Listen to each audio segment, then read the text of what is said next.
Morning, friends. Last night got a little frosty. According to my watch thermometer, it got down to about 30, and by about, I slept solid till 2 in the morning, but then by about 5, right before the sun came up, it was getting real cold. I lost my puffy. When I crawled in the sleeping bag, I threw it to the side. I had to pull it into the sleeping bag with me just to give me enough warmth. But then I ended up sleeping till like 9:30. Slept in quite a bit. Definitely not the typical thru hiker schedule today, but I don't gotta be because I'm hiking 4.5 miles today. I just pulled my bear bag out of the tree while I've been talking to you. And camp's just about packed up. I just need to collapse the tent and roll it up. Other than that, we're just about ready to hit the trail. We have, as I said, 4.5 miles today, but 1,000 feet of elevation gain and like 800 feet of elevation loss. It's one big old hill over there, going up and over it, and then descending back down to our campsite for tonight. All right, friends, got all of our stuff packed up. Just hitting the trail for the day. It's 10:30 right now. Gonna have a Cliff Bar on the trail for breakfast. Just go up and over this little snow-covered hill in front of me here.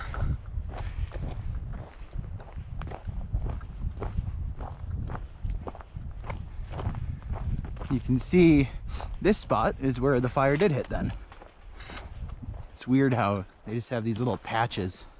I'm grateful that stands of great pine like this still exist up here, because it'll, as I said yesterday, help repopulate this mountain range with pine trees. But it's sad to see all the destruction happen, but it is a part of nature. The fire was started by lightning. It's cool to see what was and what is now and see how it changes.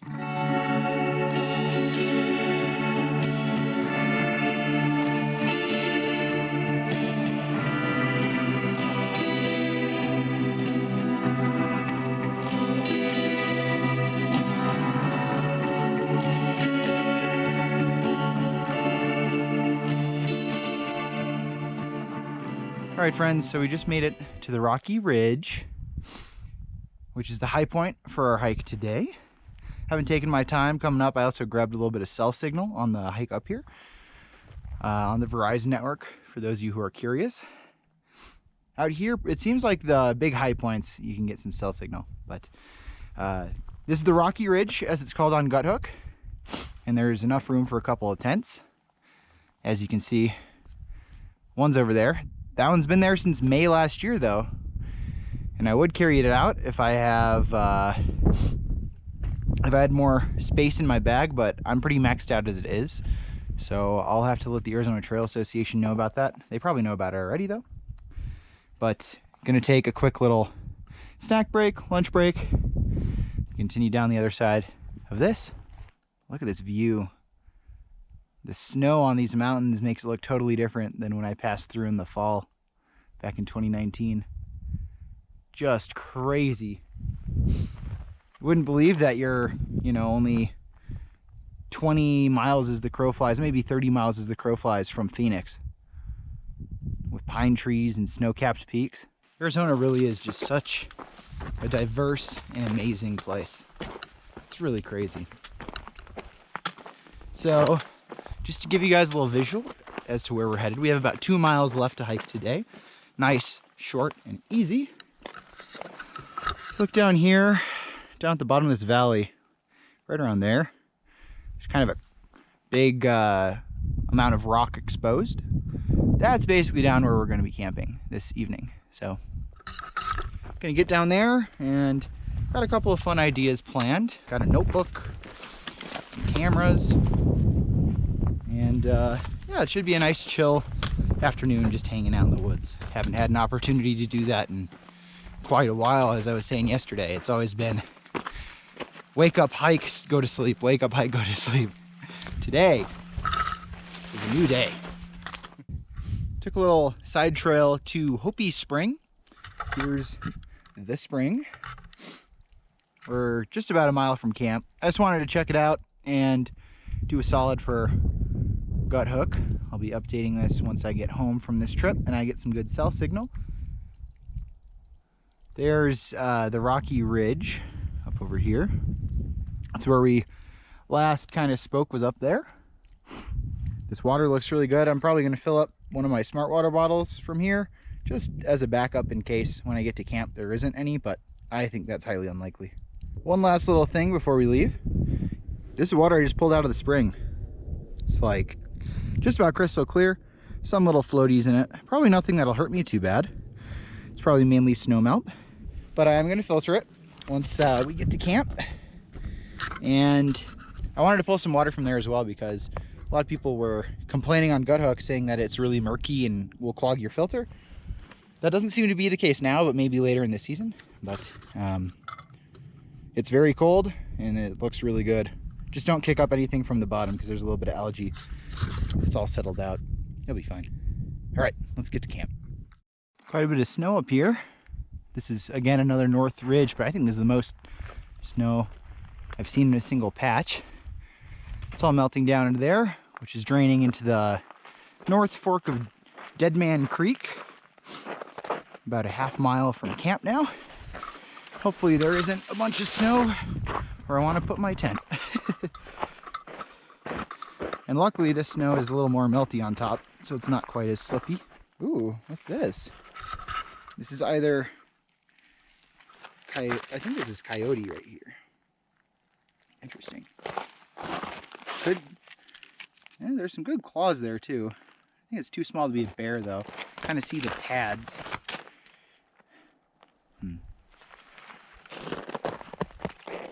Interesting. We made it to camp. Let's walk on down here and see what there is to see.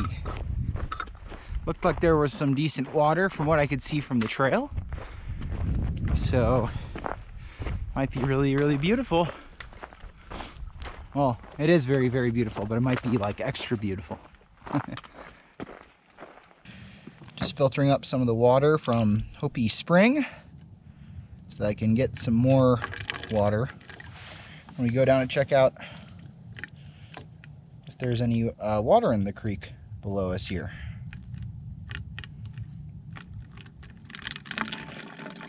These 1.5 liter smart water bottles really are a game changer. You just carry 2 of them and you have 3 liters of water. They attach onto your Sawyer water filter.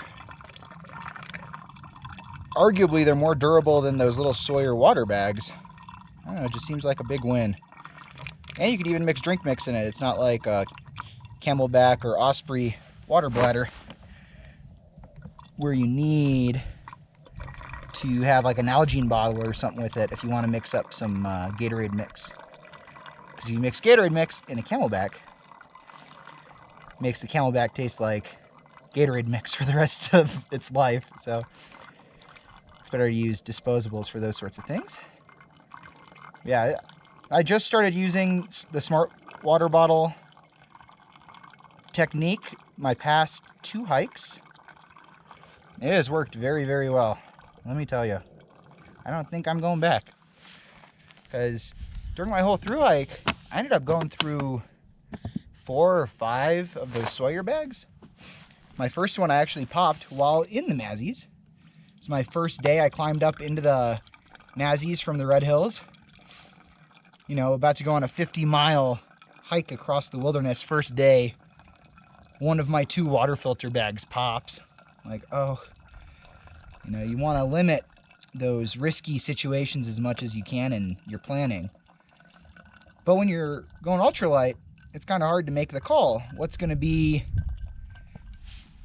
the thing you don't carry a contingency plan for? What's going to be the thing you do carry a contingency plan for? And finding out, you know, frequently for new hikers, what they think they're going to need a bunch of usually ends up not being it, and they miss the mark.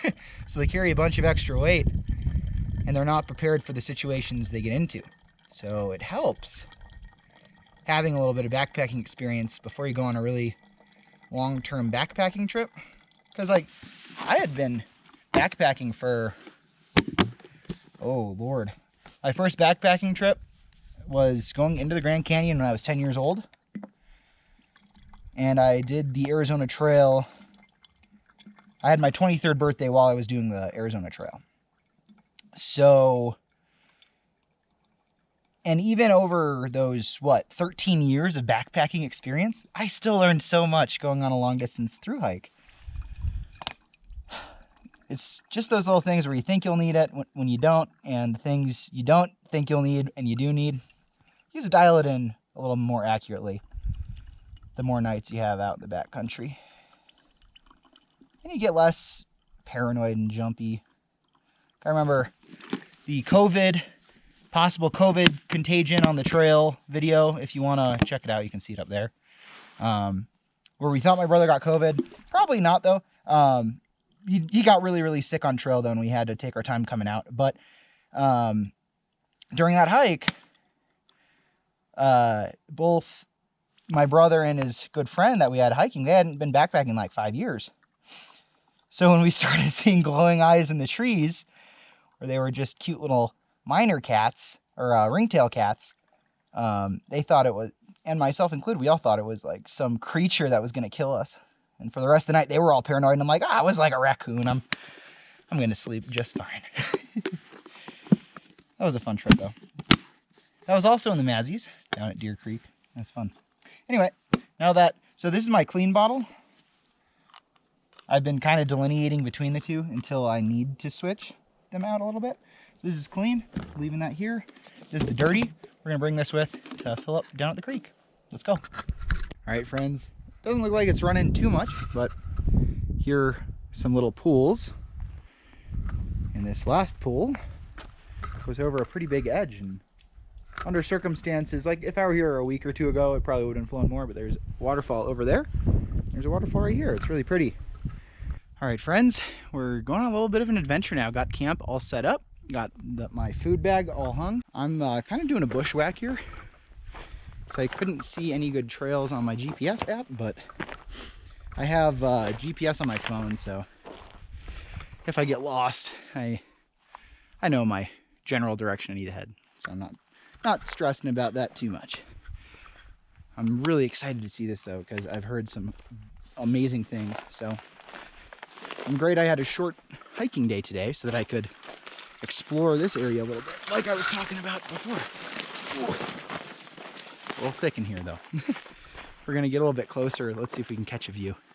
All right, I actually just found what seems to be like an overgrown footpath. Might just be a game trail, but it's kind of weird. It like switchbacks, like right here, turns steep to the bottom of the creek. So I'm following this for now, seeing where it takes me. Let's go on an adventure.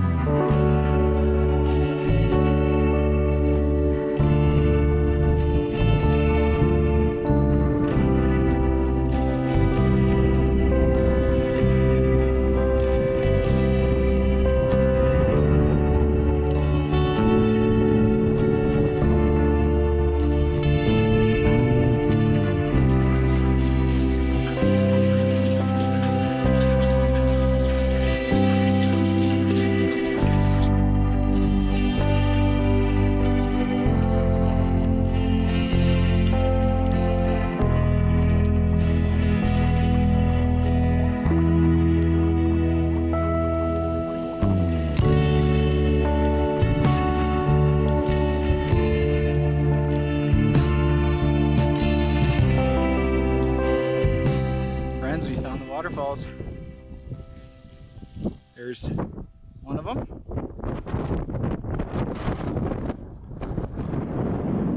Here's the other. They're both just kind of trickling down, doing their thing. My God, is this a beautiful view. What a blessing to be on the edge of this valley, just taking it all in.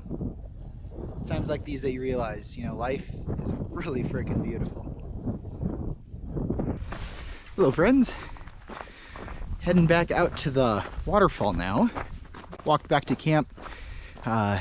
Some guys, a whole group of dudes, actually arrived in camp like 5 minutes after I got there. They hiked up from the Barnhardt Trailhead this morning. One of them section hiked the AZT, one of them through hiked the AZT, one of them through hiked the Colorado Trail. Bunch of really experienced outdoorsmen. It's funny, running into them out here. Definitely nice to be able to camp with some people tonight though. It's a nice group of guys.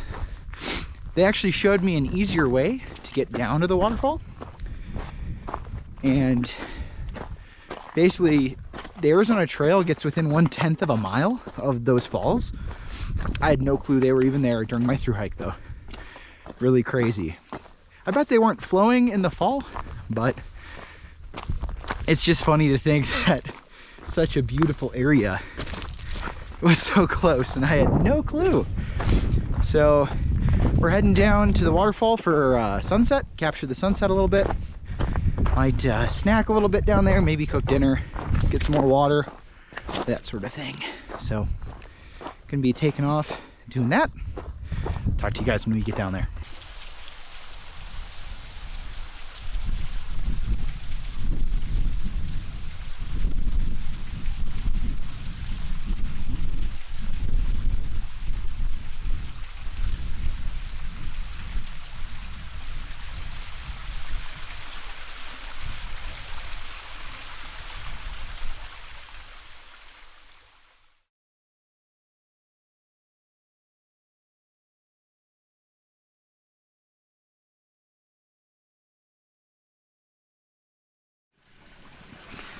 You know, it's moments like these, just sitting next to the fire, staying warm, looking up at the stars where you really feel connected to those who came before you. And the fusion between their, like the ancient worldview versus now, understanding science and understanding, you know, how many planets we have, the different types of stars there are out there. But just to experience it in a human way, see all these little tiny specks of light in the sky twinkle and dance slowly across, rise from the horizon and set on the other. It really is a beautiful world we live in a beautiful universe. Such beauty in the complexity that we have things like stars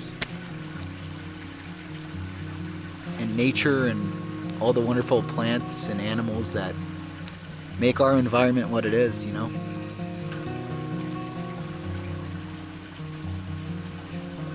And the idea that we all kind of come from stardust, you know? That everything we see and feel and can touch, it was all forged. The elements that make up this stuff was all forged in the heart of a dying star sometime billions of years ago. It's absolutely magnificent. But even without knowing that, as I said, just experiencing this place as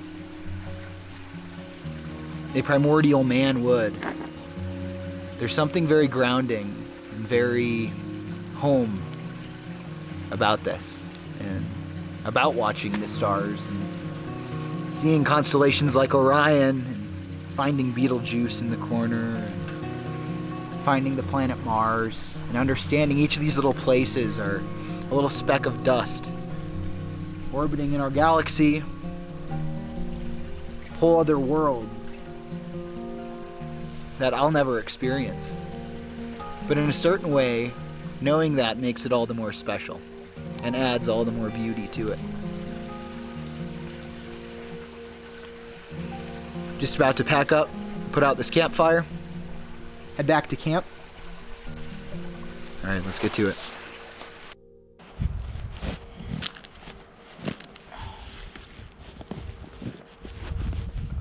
All right. Already loaded up with some fresh water with some electrolyte mix in it, so that'll give me a little boost. Got a little crampy last night, so hopefully that'll help. We're getting out of here. So friends, there's been a slight change of plans. The Sandy Saddle Trail, which is what I was gonna take leaving camp, I was gonna shave like a mile and a half off my day, but there wasn't even a trail sign where the junction was. And I heard from the guys that I was camping with last night that even though this is a further distance, it's going to be a lot quicker because that trail is basically non-existent. So that's cool. So since we're not taking the Sandy Saddle Trail, it means we're going to be taking Barnhardt all the way down. And it means I have about 2 more miles to go until I hit that trail junction. I think it's on the other side of this little hill. I think I'll just kind of contour around and until I get to that pass and then start heading down. And actually along Barnhardt, there should be at least 2 more waterfalls flowing. There's definitely some waterfall action going on up there at the top of that valley. Might see a little black spot up there. And I'd imagine there might be one down in this canyon. Might have to go check it out.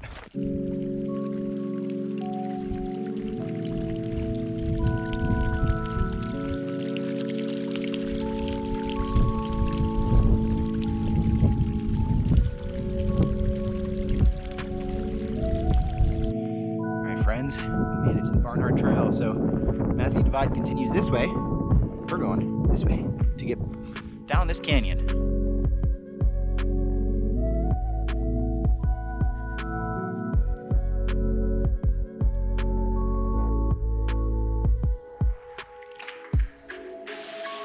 Waterfall number 3 of the trip.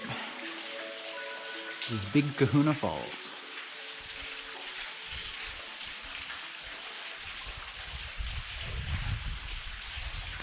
Generally, this is flowing a lot better this time of year, but maybe more of the snow just needs to melt. It really has been a dry winter, though. We've only gotten 1 good storm up here, so hopefully it improves for the spring thru hikers this year before you get too far along.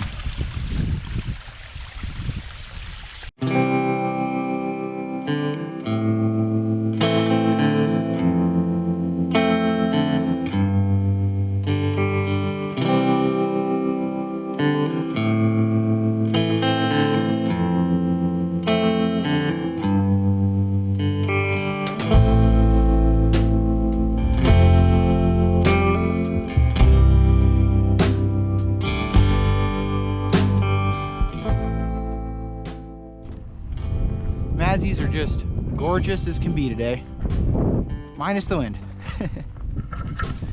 We have about 2 miles left until we're back at the trailhead and finished with our 20-something mile loop.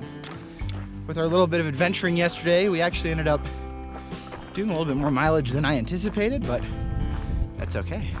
I think overall, when it's all said and done, we'll have done just shy of 30 miles over the 3 days out here, so it's pretty awesome. It's definitely a good trip for a weekend. Not looking forward to work tomorrow though, but we'll make it. Alrighty friends, just about a half mile more to go till we're at the bottom. I'm gonna just wrap up a couple things here quick for you AZT thru hikers this spring season. It appears that the Mazzies have a lot more water in the southern portion of the mountain range than it does in the northern part of the mountain range. So definitely consider that when planning out your water for your hike. As I said, I'll be posting all the water updates that I walked by onto Guthook, because no one's posted on that since October, November of last year. So having a little bit more up-to-date information will definitely help. I hope we get a little more precipitation up here. It definitely is looking unseasonably low. So it is so important this spring season, more than probably any other recent one, that you really have a water plan dialed in. That doesn't mean it's impossible. Just really make sure you have a plan, your backup plan, and that you're comfortable with it. You don't want to die out here. It's not worth it. Other than that, for you thru hikers, I hope you have a safe journey and good luck. To all my other viewers, I just wanted to say now, thank you so much for watching today's video.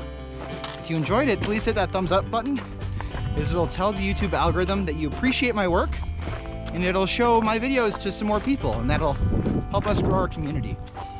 If you think I earned it, maybe consider hitting that subscribe button down below. If you're already subscribed, thank you so much for your support, and let's continue on this adventure together. I'll see you guys in the next one. Y'all stay groovy.